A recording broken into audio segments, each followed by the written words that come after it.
जय Shri Ram guys, welcome back to my channel. So guys, आज है मेरे छोटे भाई का अन्नप्राशन संस्कार। हम आए हुए हैं शांतिकुंज, तो आपको अन्नप्राशन संस्कार दिखाते हैं।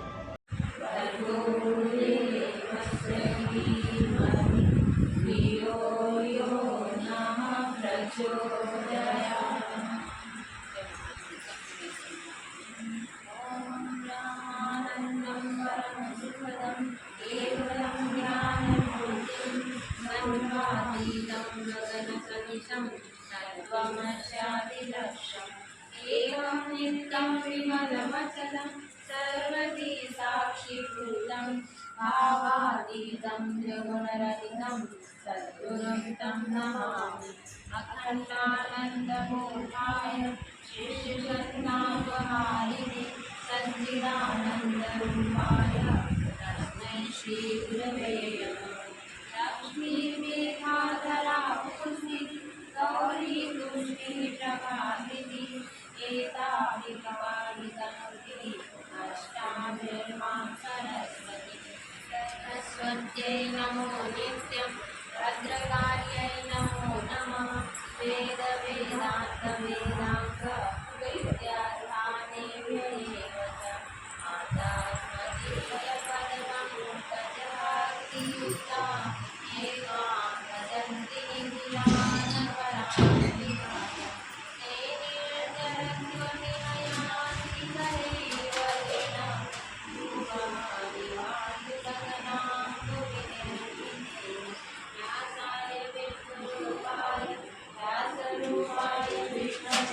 नमो वै ब्रह्मनिधये वासिष्ठाय नमो नमः।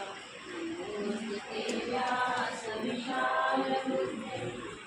ज्ञानविद्याय तपस्विने येन त्वया भारततैलपूर्णा प्रज्वालितो ज्ञानमयः प्रदीपः प्रज्वालितो ज्ञानमयः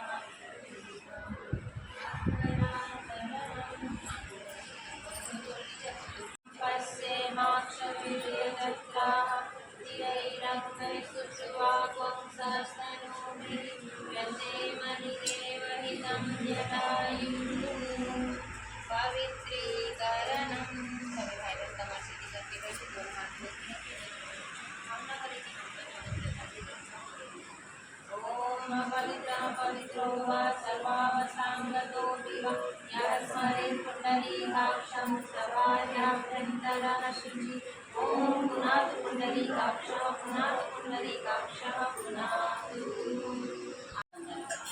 ॐ पृथ्वी त्वया कृता लोका देवी त्वं विष्णुनाथिता त्वं चरारय मा देवी पवित्रं कुरु शासनं चन्दनधारणं। सभी के हाथ में चंदन ले लीजिए और विदा कर दीजिए। सभी अनामिका अंगुली में ले लीजिए, थाली पास कर दीजिए सबके पास।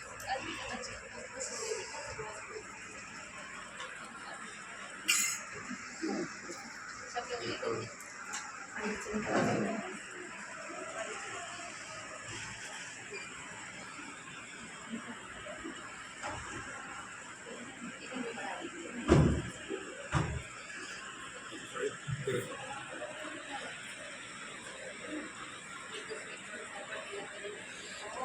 चन्दनस्यमार्पण्यं पवित्रं पापनाशनम् आपदां हरते नित्यं लक्ष्मीर्तिष्ठति सर्वदा।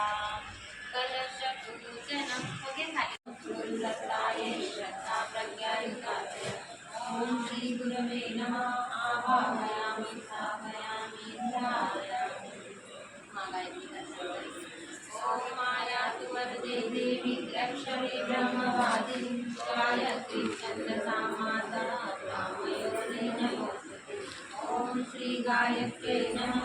आवाहयामि स्थापयामि ध्यायामि ततो नमस्कारं करोमि। ॐ स्तुता मया वरदा वेदमाता प्रचोदयन्तां पावमानि द्विजानम् आयु प्राणं ब्रह्म शान्ति सर्वं शान्ति शान्तिरेव शान्ति सामा शान्तिरेधि। ॐ विश्वानि देव सवितर्दुरितानि वरासुः यद्भद्रं तन्नः ॐ शान्ति शांति शांति सर्वारिष्ट शांतिर्भवतु। तो उसके अंदर जो संस्कार आते हुए चले जाए। अब महत्वपूर्ण चीज़ है कि अन्न हम कैसा खिलाएं। अच्छा लगता है अन्न हम कैसा खिलाएं। तो अन्न कैसे खिलाना चाहिए, हमें ईमानदारी पूर्वक अन्न कमाया हुआ ही खिलाना चाहिए। यदि हम किसी गलत तरीके से अन्न कमाते हैं और खिलाते हैं तो उसका प्रभाव उसके ऊपर जमता हुआ चला जाता है और उसके अंदर भी वही संस्कार आते हैं जो जिस भाव से आपने कमाए। तो कमाने वाला व्यक्ति एक कमाता है लेकिन संस्कार पूरे परिवार के अंदर जाते हैं, क्योंकि व्यक्ति अन्न किस भाव से कमा के लाता है और पूरा परिवार किस स्थिति से खाता है तो उसका पूरा प्रभाव अन्न पर पड़ता है। तो अन्न हमें कैसे कमाना चाहिए, तो अच्छे ईमानदारी पूर्वक कमाना चाहिए, सात्विक तरीके से हम खाना चाहिए। आजकल के समय में हम तेज मिर्च मसाले बाहर का खाना बहुत पसंद करते हैं सभी लोगों का। प्राचीन समय में हुआ करता था कि हम सात्विक भोजन करते थे और ना मंत्र बोले या उसे यज्ञ वातावरण में किए बिना भोजन नहीं ग्रहण करते थे। और अब तो टाइम नहीं होता है तो फटाफट खाना बना लिया, खा लिया, चल दिया। या तो आप जॉब कर रहे हैं तो आपके घर में बाई आती है काम करने वाली, वो किस तरह से बनाकर चली जाती है और फिर आप लोग खा लेते हैं। तो ये संस्कारों को दूर करने के लिए हमारे जीवन में क्या है कि सबसे पहले हम भोजन करने से पहले 3 बार गायत्री महामंत्र जरूर बोलें। तो जो जिस भी मनोस्थिति में उसने खाना बनाया होगा वो उसका प्रभाव कम हो जाता है गायत्री मंत्र बोलने से। ये नहीं कहूँगी मैं कि पूरी तरह से एक बार गायत्री मंत्र बोलने से ख़त्म ही हो जाता है, लेकिन धीरे धीरे उसका प्रभाव कम होते हुए चला जाता है और हम शुद्ध सात्विक भोजन ग्रहण करना प्रारंभ करते हैं। तो इसमें सबसे पहला आता है पात्र पूजन। अब हम पात्र का पहले पूजन करेंगे क्योंकि हमारे पास जो भी पात्र होता है तो हम गंदे पात्र में भोजन तो नहीं कर सकते, तो उसे पहले साफ सुथरा करते हैं, उसे संस्कारित करते हैं, उसके बाद ही हम उसमें भोजन ग्रहण करते हैं। तो ये जो आपका पात्र आपने लाया है, आपने पात्र जो जहाँ से जिसने भी बनाया, अब ये बनाने वाले ने किस मनोभूमि में बनाया ये तो हमें पता नहीं है, उसकी उस समय मानसिकता क्या चल रही थी, तो उसके पूरे संस्कार इसमें आते हैं। तो सबसे पहले हम पात्र का पूजन करते हैं, इसके पश्चात हमारी पात्रता का भी विकास करते हैं कि हमारी पात्रता कैसे मिली जाए। यदि हमारी उसे हाँ पलट दीजिए, उसके नीचे स्वस्तिक बनाएंगे छोटा सा।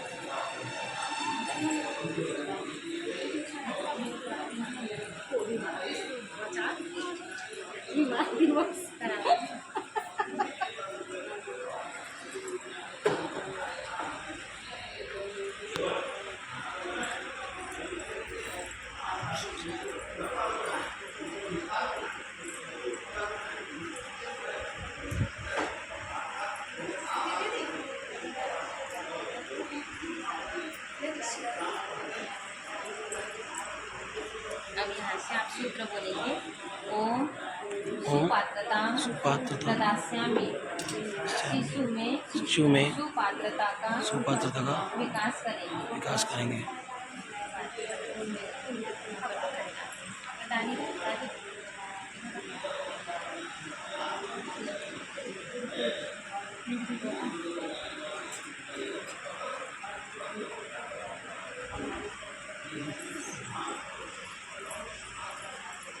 साइड पे रख दो, साइड में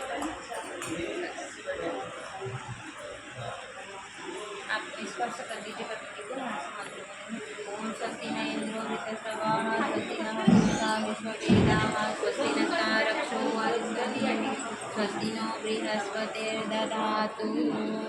इसके बाद आता है अन्न संस्कार।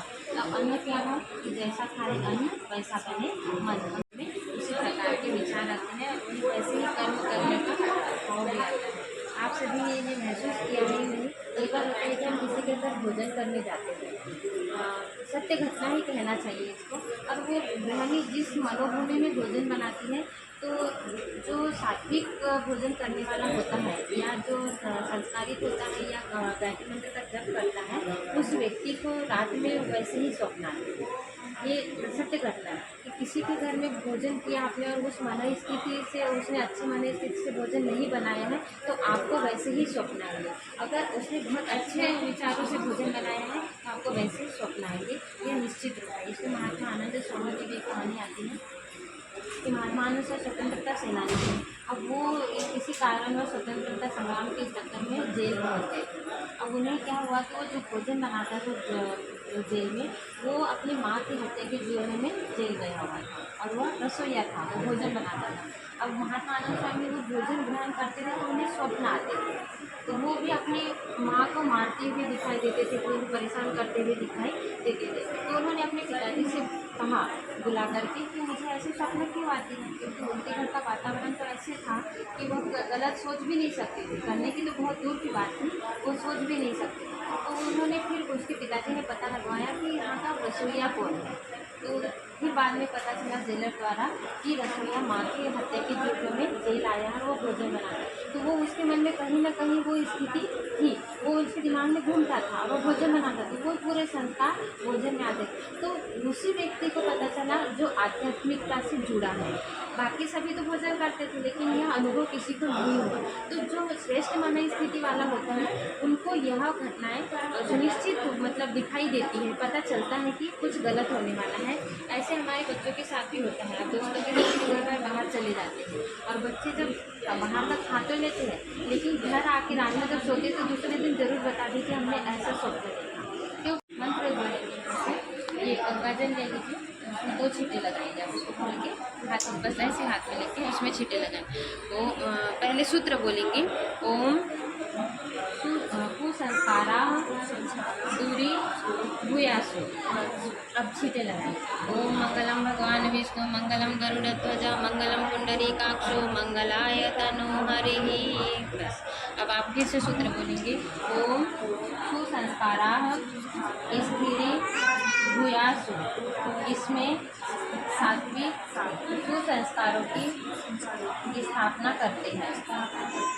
अब हम इसको अन्न खिलाएंगे, आप अन्न खिलाएंगे, थोड़ा सा एकदम हल्का हल्का चटाइएगा, या वो अन्न नहीं दे सकते हैं। अब खीर ही क्यों खिलाई जाती है, अभी रुक जाइए, 1 मिनट रुक जाइए। खीर ही क्यों खिलाई जाती है, तो खीर खिलाने का एक ही उद्देश्य होता है कि एक तो लिक्विड होती है खीर, क्योंकि हम पेय पदार्थ से खाद्य पदार्थ की ओर लेके जा रहे हैं और तुरंत उसको हम लिक्विड चीज़ खिलाने लग जाएंगे, गाढ़ा चीज़ खिलाने लग जाएंगे तो पचाने की उसकी शक्ति नहीं है। तो हमें इसको धीरे धीरे उसकी डाइट बढ़ानी पड़ेगी। पहले आप उसको खिलाएंगे तो एकदम पतली पानी जैसे खिलाएंगे, चाहे दाल का पानी पिलाओ चाहे कुछ भी खिलाओ तो एकदम पानी जैसे। फिर कुछ हफ्ते के बाद में आप थोड़ा लिक्विड, फिर थोड़ा ऐसे करते करते उसकी, ताकि उसका स्वास्थ्य भी खराब ना हो, हेल्दी भी रहे और स्वस्थ भी रहे, सात्विक भोजन भी उसके शरीर में जाता रहे। अब खीर क्यों खिलाते हैं, खीर में 3 चीज़ें मिश्रित है, इसमें चावल है, दूध है और चीनी है। तो चीनी मधुरता का प्रतीक है, चावल सुपाच्य है और अटूट निष्ठा का प्रतीक है, और दूध स्नेह और निर्मलता का प्रतीक है। तो ये तीनों चीज़ें उसके अंदर आए, तीनों के गुण उसके अंदर आए, वह मधुरभाषी भी बने, अखंड पात्रता का विकास भी करे अपने, और सभी का स्नेह भी प्राप्त हो। तो इन 3 चीज़ों को मिलाकर खीर खिलाई जाती है कि जब पहले खाता है तो उसके अंदर इन चीज़ों का समावेश हो, इसलिए खीर खिलाई जाती है। आप अब थोड़ी थोड़ी खीर, पहले मंत्र बोल लीजिए यहाँ से, ओम भूर्भुवस्सुः भर्गो देवस्य धीमहि धियो यो नः प्रचोदयात्। अब श्री राम जी को चांदी की कटोरी में चांदी के चम्मच से खीर खिलाएंगे। ओम भूर्भुवः स्वः तत्सवितुर्वरेण्यं भर्गो देवस्य धीमहि धियो यो नः प्रचोदयात्। दाना बचाने देना, मुझे नहीं तो अटका लेगा अभी से। चावल का दाना बस मत खिलाइए, हल्का हल्का बस सब लोग ऐसे चम्मच से चटा दीजिए। अब सब लोग वो निकालेगा, बस थोड़ा थोड़ा ऐसे चटा दीजिए बस। ओम भूर्भुवस्सुः तत्सवितुर्वरेण्यं भर्गो देवस्य धीमहि धियो यो नः प्रचोदयात्। सब लोग परिवार के लोग सभी थोड़ा थोड़ा बस चटा दीजिए।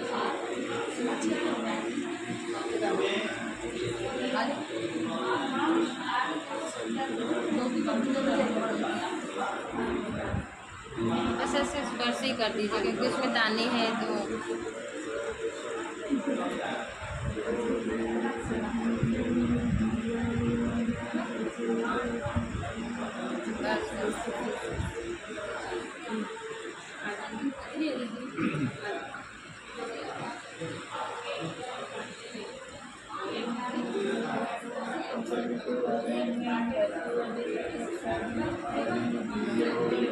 दाना मत जाने दीजिए अंदर, अभी अटक लेगा ना, अटका लेगा।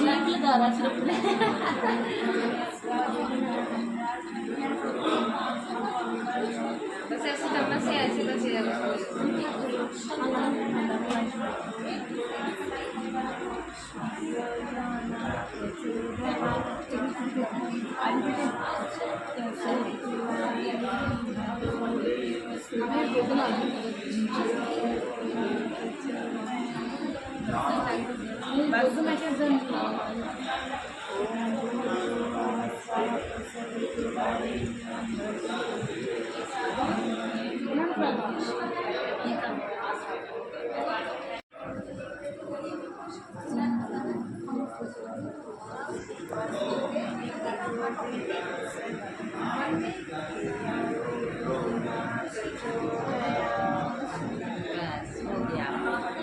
यो नः प्रचोदयात् ॐ भूर्भुवः स्वः तत्सवितुर्वरेण्यं भर्गो देवस्य धीमहि धियो यो नः प्रचोदयात्। कराएंगे बाहर का कम से कम खिलाएंगे, नहीं के बराबर। अगर आप अभी से उसके अंदर आदत डालेंगे घर का खाना खिलाने की तो बाहर खाने की आवश्यकता ही नहीं पड़ती है, क्योंकि ये तो हमारे ऊपर होता है कि हम खुद ही चले जाते हैं बाहर खाने, तो बच्चे तो सीख ही जाते हैं। ऐसा नहीं कहूँगी कि बिल्कुल ही ना जाए, समय समय पर जाए, लेकिन ऐसा नहीं कि डेली हम बाहर के। और बच्चा अगर रोता है करता है तो हम उसे मोबाइल पकड़ा देते हैं। सबसे इम्पोर्टेंट बात आप ये याद रखिए कि उसे मोबाइल की आदत मत लगाइए, क्योंकि बहुत से माता पिता ऐसे परेशान है मोबाइल के चक्कर में कि बच्चे छोटे पल से खाना नहीं खा रहा है बच्चा, तो उसे मोबाइल पकड़ा देते हैं। आप एक तरीका सबसे अच्छा अपनाइए, जब भी इसको भोजन करते हैं गायत्री मंत्र बोला करिए कुछ भी, या ओम चैंटिंग लगा दीजिए, या तो गुरुदेव की जो गायत्री मंत्र वाला है उसे चला दीजिए, या तो यहाँ पे मिशन के जो गीत है या जो भी अच्छे वाले गीत है वो चला दीजिए, और उसका ध्यान उस गीतों की तरफ जाएगा और आप उसे खाना खिलाएं। जब वो सोता है, अब वो सोने लगता है, तब आप उसे अच्छी अच्छी कहानियाँ जरूर सुनाएं, चाहे दिन में हो चाहे रात में हो, कोई भी किताब रख लें और अच्छे महापुरुष की कहानी सुनाएं। आप उसे जो बनाना चाहते हैं, आप कोई सी एक्टिविटी कीजिए तो अभी से उसके अंदर वो संस्कार आ जाएंगे, और वो जो बनना चाहते हैं तो क्योंकि उसके अंदर संस्कार आ गए तो वो उस मार्ग पर चलता हुआ चला जाएगा। तो ये आपके ऊपर है कि आप उसे क्या बनाना चाहती है और कैसे संस्कार देना चाहती है, क्योंकि पिता तो कमाई में बाहर चला जाता है, पूर्ण रूप से माँ के पास या दादा दादी के पास में रहता है, तो उनका सबका मिलाकर के उसके अंदर जो संस्कार डालने का है वो सबसे महत्वपूर्ण काम उनका होता है कि उसके अंदर कैसे संस्कार डालें। ठीक है, तो आप उसे कोशिश करें शुद्ध सात्विक भोजन करें, घर में बने हुए से जरूर करें। आप भोजन बनाती हैं तो रोटी ले ले, थोड़ा सा चावल बने तो चावल में भी गुड़ मिलाकर 5 रोटी डालें, और वो यदि प्रसाद आप ग्रहण करेंगे तो आपके घर में वातावरण अच्छा रहेगा, तो भी कोई परेशानी समस्या वो भी दूर होते हुए चले जाएंगे, और जो जलता है जो धुआं निकलता है उससे घर का वातावरण बहुत अच्छा होता है, किसी प्रकार की कोई बीमारियाँ ऐसा नहीं होता है, शुद्ध सात्विक हो जाता है, क्योंकि उस समय जब जो धुआं निकलती है तो वो एक मंदिर की तरह हमारे घर का वातावरण बना देता है। जहाँ मंदिर की तरह वातावरण बनता है हमें सात्विक विचारों का होना अनिवार्य है।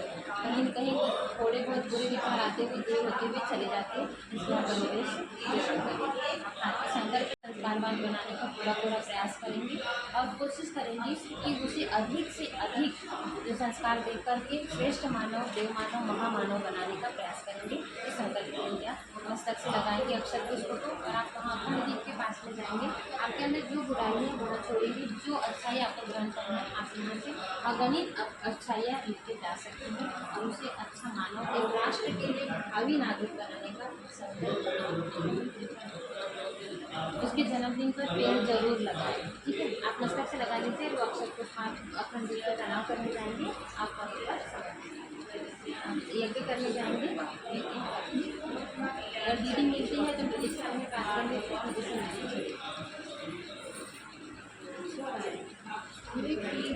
ये आप ले जाइए, कोई बच्चा खाएंगे तो खाएगा नहीं, आप प्रसाद आप हो रहा है, आशीर्वाद दे देते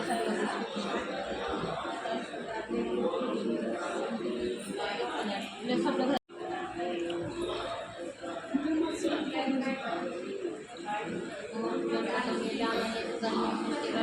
उर्वारुकमेव बन्धनान् मृत्योर्मुक्षीयमामृतात्। मंगलम गरुड़ध्वज मंगलम पुंडरीकाक्षो मंगलाय वो